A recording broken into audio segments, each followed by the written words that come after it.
Hey everyone, and welcome. Today we're diving into something super practical.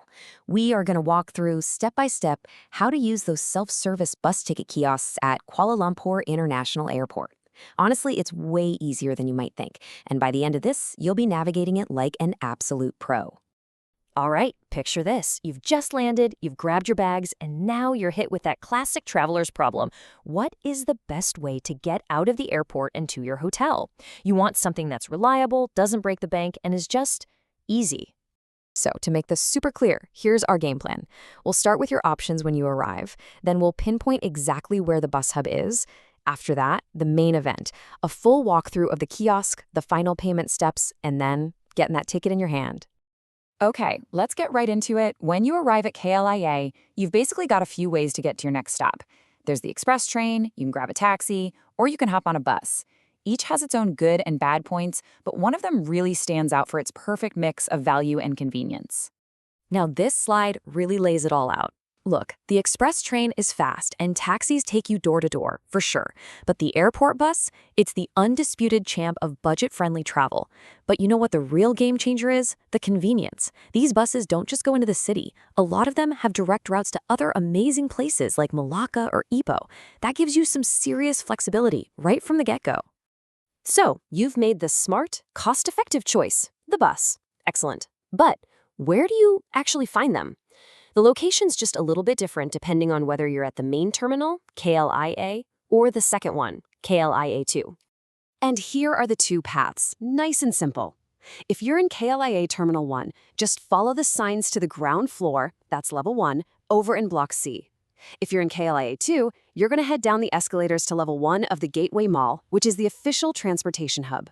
Don't worry, it's really well signposted in both places. Okay, once you're in the right area, you've got one main landmark to look for, that big row of ticket counters for the Centralized Ticketing System, or CTS. And right there beside them, you'll see what we're after, those slick, modern, self-service kiosks. You can't miss them. All right, this is the heart of it. You're standing right in front of the machine. Let's break down the first 3 super simple steps to get your journey booked. The whole thing is designed to be really intuitive. First things first, just tap the screen to wake it up and pick your language. Easy. Next, type in your destination, the date you're traveling, and how many people are with you. Now for the fun part. The kiosk shows you a whole list of available buses. You'll see different companies, times, and prices. Just tap on the one that fits your schedule and budget the best. Now listen up, because this is a crucial piece of advice. It is so tempting to just pick the very next bus leaving, I know. But always give yourself a good amount of buffer time. You never know if there'll be delays with your bags or at immigration, and the last thing you want is to be sprinting through the terminal only to see your bus pull away. Just pick a slightly later one, trust me. Great, so you selected your trip. Now it's time to finalize everything. This next stage is where you'll get to pick your exact seat, pop in your details, and of course, pay for the ticket. Okay, let's walk through these last few clicks. First, step 4, a little seating map of the bus pops up on the screen. It's kind of cool, actually. Just tap on the available seats you want. Next, for step 5, you'll need to enter the passenger details. And finally, step 6 brings you to the payment screen to finish the whole thing off. And here's why that last step is so important. You will need your passport if you're an international traveler, or your MyKad if you're Malaysian. The system needs this info, not just for their records, but it's actually to make sure you're covered by travel insurance for your trip. So just have it ready to go.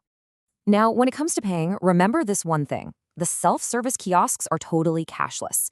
They take pretty much all major credit and debit cards. Visa, Mastercard, you're good. If you only have cash, no worries at all. You'll just need to pop over to one of the staffed CTS counters right next door. You've done it. You picked your trip, you chose your seats, you've paid. Now for the most satisfying part of this whole process, getting that actual physical ticket. And there it is. As soon as your payment goes through, you'll hear the machine whir to life and it'll print out your tickets. Just reach down and grab them from the slot. This is that moment. Holding that ticket in your hand, you've done it. You've navigated the system, you've saved some money, and your trip is officially, properly underway. A hassle-free start is always the best kind of start. But wait, don't just run off to find the bus yet. Take 1 second to look at the ticket. It's got the 2 most important things you need right now. Your platform number, so you know exactly where to wait, and the boarding time. And here's one last little tip. Just snap a quick photo of your ticket with your phone. It's a great backup just in case. And really, why does all this matter? Well, because this whole super efficient system can get you a ticket straight to the city center, KL Sentral, for as little as 13 ringgit. I mean, that is just fantastic value, and it leaves you with more money to spend on the fun stuff during your trip. So, there you go. You have officially conquered airport transport like a seasoned traveler. The system is simple, it's efficient, and it gets you on your way. So the only question left is, with such an easy start to your adventure, where are you going to go next? Happy travels!